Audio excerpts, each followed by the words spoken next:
So today, this is a concept that I really want you to get. If you get this concept down, you can apply this concept to every single area of your life. Doesn't matter what it is. You can apply this concept to your savings. You can apply this concept to the reading of the Word.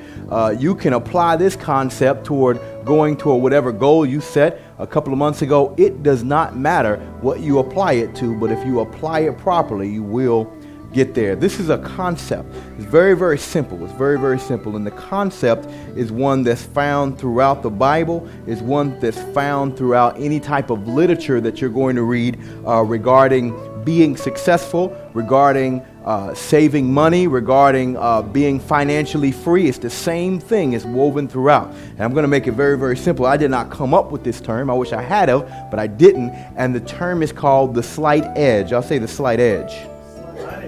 Slight edge is very, very simple in that if you are to travel along a particular road long enough, you will eventually get there. Now, I know that's kind of common sense, right? But I want y'all to think about something. How many of y'all in here play piano? Anybody play piano? Okay, good. How many of y'all don't play piano? Wonderful. Okay, so let's just say we take you and you take somebody who is a professional concert pianist, right? And they're on in their years. They may be 60 or 70 years old, and they've been doing this for a long time. But let's go all the way back to when they were 8 years old. You're 8 years old. They hadn't played piano before. You hadn't played piano before. There's no difference in the two. One gets on the piano and bangs around. The other gets on the piano and bangs around. There's no difference. The only difference is that particular day, later that night, that little gentleman decides he's going to spend 15 minutes practicing on this piano. Now, does 15 minutes make a concert pianist? As a matter of fact, if you looked at it the next day, probably still wouldn't be too much different between you and him that has practiced for 15 minutes, right? And day 2, he decides he's going to practice for 15 minutes, and probably still there's no difference in day 3 and day 10 and day 33. Day 33, there may be a slight difference. Maybe he can play hot cross buns or something, but probably not a lot of difference. He's had maybe a few hours worth of, maybe 10 hours worth of practicing when you have none. It's still not a big difference, but over 40 or 50 years, that creates a concert pianist. It's a big difference over 40 and 50 years. I sat down with a couple just yesterday, and we talked about money. We were talking about saving, and we talked about the amount of money, and really that the amount of money really doesn't make a difference. We just talked about it over long periods of time. And they had a daughter, and the daughter isn't even 1 yet. And we said, you know what? We took an infinitesimal amount of $2.50. Okay, and we said if you took $2.50, you can find $2.50. You know, somebody will give you $2.50. You can go somewhere and the people begging on the street make more than $2.50. Just beg somebody, just give them $2.50, right? $2.50 is not. We took the rough amount of a price of a gallon of gas, $2.50. So if we took $2.50 and threw it in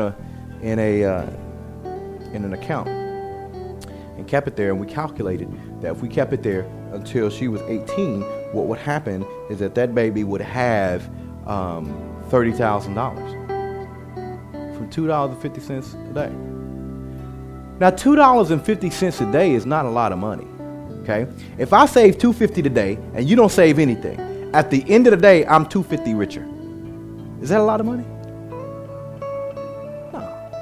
At the end of 2 days, I'm $5 richer. Whoop-de-doo. Not a whole lot of difference. In other words, those people who are on that track, that slight edge track, in the beginning, there's not going to look like a whole lot of difference at all. It's going to look just like somebody who's doing nothing at all, right? You want to make sure that you're not the one that's. Let me back up and tell you another concept around the slight edge. Just like it's easy to put $2.50 away. You can take $2.50 and put it you can put it in a jar and put it. It's not hard to do, right? It's very easy to do. But you know what? It's easy not to do too. Very easy not to do. You know, I remember when my wife woke up one day and she seen me doing sit-ups and push-ups. You know, I was getting it too, man. It was impressive. You know, sweating and everything. You know, she was like, "Wow." And she said, "You do this every morning?" I said, "Yeah." You know, because I wake up before she does. And we got to talking about it, and I said, if you had seen when I first started, you wouldn't find it so impressive. She said, why is that? I said, because day one, you know what I did? I got down on the floor. I did one squat. Got down on the floor, I did one push-up. Got on my back, and I did one sit-up. Then I got up, got dressed, and went to work. If you had seen that, that looked like a bunch of mess, right? Like, what's that supposed to do? Yeah, is that, am I going to be a bodybuilder because I did one sit-up? One push-up? That's nothing. You know what I did the next day? 2. I did 2 sit-ups, 2 push-ups, 2 squats. Took all of about a minute. That was my workout. You know, people say you got to work out 30 minutes a day or an hour a day. I was on that 1 minute. Then the day after that, you know what I did? I did 3. And then 4. And 5. And 6. And every day my mentality was very simple. I can at least do one more than I did yesterday. I did this yesterday. So I just add one to it. It's no big deal. And over time, all types of things. Endurance started building up. My health got better. All kind of things happened. Why? Because I was just doing one thing a day. I wasn't trying to bench press 350 pounds. I just did one thing. Now, here's the thing about the slight edge. It's very, very interesting, is that you cannot stay still. You're always moving toward a destination. It's either one that's going to benefit you or one that doesn't. So, for example, we have said that none of you guys play piano, right? So that's where you're going to be, a non-piano playing person, right?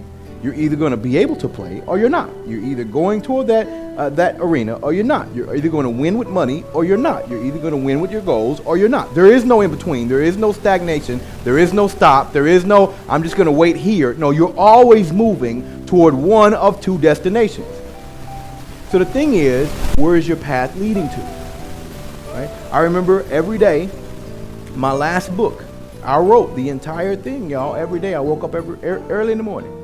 By 4:30, 5 o'clock every morning. I went out into the bathroom. I sat down on the toilet. I had my little setup right there. I put the laptop there, and I wrote every morning. Sometimes I just wrote a paragraph. Sometimes it'd be a whole chapter. Right there on the toilet. Every morning. Sometimes it was only 15 minutes. Sometimes it was 30 minutes. Sitting right there where it was quiet, where nobody could bother me. Nobody's up at that time in the morning in my house anyway. And I sat there and I wrote. Now, it took some months. I wrote the entire thing, right? Because every day I made one step towards that destination. The first movie that I ever wrote, I wrote it in between calls while I was working at Microsoft in 1995. Now, something happened in 1995 at Microsoft. They released Windows 95. Needless to say, I didn't have much time between calls, sometimes only seconds. But I wrote the entire movie from the very first intro to the last period between calls, slight edge, making those little bitty steps. Now, granted, when I first sat down the first day and started writing the movie, and in between calls at the end of the day, all I had was 3 sentences, that doesn't look too much different from somebody who hadn't written anything, right? But look at that over 2 months. You know, when I've got half the movie written. Look at it over 4 months when all of the first draft is done, right? Slight edge. Now that works no matter what you want to do. You want to be a chef. Will is a chef. Actually doesn't want to be a chef. He is a chef. Okay, that's what he does. He's a phenomenal cooker, as my daughter would say. And let's just say that every day, that he got up and he emailed the top chefs in the world. He just picked a chef, wrote him, hey, was looking at you, I admire you, great thing. All I want is 5 minutes, just want some advice. Okay, and he did that every day for 2 years. That's over 700 chefs he would have written. And how many of them do you think would actually say, yeah, I'll give you a few minutes to give you some advice? How many? I just came back from the James Beard, whatever. It's like the Grammys for chefs in the country. I was flying out early Sunday morning, Saturday night at midnight. I looked at all the nominees. These are all the top chefs in the country. I looked at all of them, got online at midnight the night before I'm leaving, and wrote them all and said, would you spend a few minutes with us, give us some advice? All of them said yes. We met with all of them. Now imagine doing that every day. And let's just say it was only 10%. That's 70 of the top chefs in the world advising you. Do you think that'd be beneficial? Do you think it'd be advantageous? Apply that slight edge to anything you want. Now here's the cold part. Right now, it's being applied to your life regardless. Regardless. It's easy to pick up the Bible and read a chapter of Psalms. So a chapter of Psalms is like this. It's like 5 sentences, right? It's easy to pick up a book, the Bible, and read a chapter of Psalms. It's easy. It's very, very easy. It's easy to do.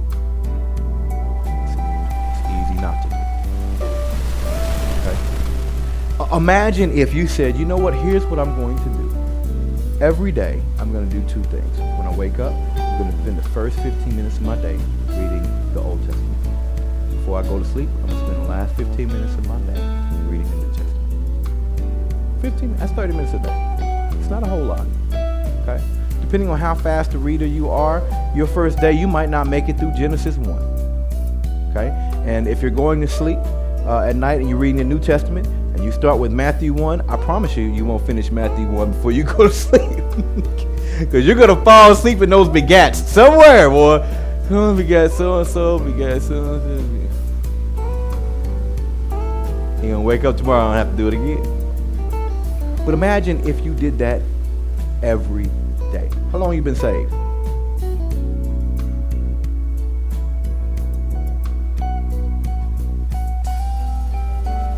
$40 years. Okay, 40 years. I want you to think about this. In 40 years, every single year, if he did that every day, 15 minutes a day, which is really 30 minutes a day, 365 days, okay, that is about 180 hours of reading the Bible, okay? Multiply that by 40. 7. I gotta do that math. Hold on a second, so I don't mess this up. If we take 180 hours and we multiply that by 40 years, that's 7,200 hours that you would have spent reading your Bible. 7,200. Isn't that true? You said 72,000? It says 7,200. Did I do it wrong? 180 times 40. No, 7,200. 7,200 hours. That's a lot of hours. 7,200 hours on 15 minutes in each one. We're not talking about an 8-hour study of the Bible. We're not talking about an in-depth anything. We're not talking about if you actually spent an hour a day reading. That'd be over 14,000, wouldn't it? Yeah, 14,600. They said if you spend 10,000 hours doing anything, you are considered the top of the top expert in it. 10,000 hours. Imagine that.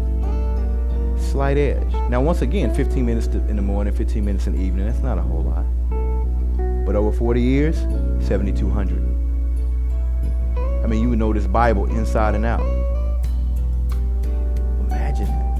Apply that to anything. You want a new pattern? You say, I'm going to spend 30 minutes a day working on this. At the end of a year, oh my God. You spend 180 hours working on it. It does not matter what you apply it to. What matters is that you apply it. Find the goal. Work towards the goal. If your goal is losing weight, one little thing every day, moving toward that. One little thing every day. Your first day might be just Googling things, people that lost weight. Contacting them. That's a step in that right direction. What did you do? How'd you work this out? You want to preach all over the place. Start Googling, hey, where can I preach? Imagine if every day you got some new cards printed up every day. You say, you know what? I'm going to make sure that 3 places that are eligible for me to preach, I'm going to make sure that 3 of them have this card. Not 100, 3. Okay? 3 is easy. 1, 2, 3. 3 places near the house. Boom. Next day, I'm going to do 3 more. Just 3. At the end of the year, that's over 1,000 people that you've contacted. Got to make some new cards. Over 1,000. You see, we're just talking about a year. Multiply that by how long you been preaching? Period. You didn't just start preaching when you got here. Multiply that by 30 years. That would be 30,000 people that know that this joker right here, this Kent, he can come, he can preach whatever we need, he can counsel, he can, whatever we need, he can come and do it. He can marry people, he can, let's say you were ordained for 30 years. 30,000 people. Think about that. I applied that slight edge to my band. And we were able to do all types of stuff all over the country. I didn't even know that's what I was doing. I wasn't the best saxophone player. I wasn't the best anything, really. I just started applying and said, you know, this is where I want to go, and I'm gonna make. I had people I wanted to play with. They were my idols growing up, and I made slight edges. You know, I started looking for when they were coming to town. I started looking for getting on their mailing list. I started looking, trying to get on these shows and get on that show, and next thing you know, boom, I was there. It works, especially when you got God on your side. When you're trying to do something that for Him. Oh my God, if you're trying to bring out the gift that He put inside of you, guess what? It's multiplied. It's not 1,000 people a year. It'll be 20,000 a year, and half of them will be people that will be able to take you to the whole next level. Why? Because He put that in you, so He's going to draw whatever He needs to be around you. He's going to make sure and do that. Now here's what we've got to do. We've got to take that step. Okay? We got to take that step. We can't, just like once again, it's easy to do, it's easy not to do.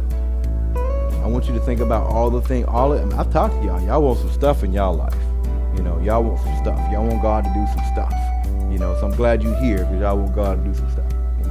You know, y'all want to take care of homeless people and get them jobs, and y'all want to feed the world, and y'all want to clothe the world. I mean, y'all want to do some stuff.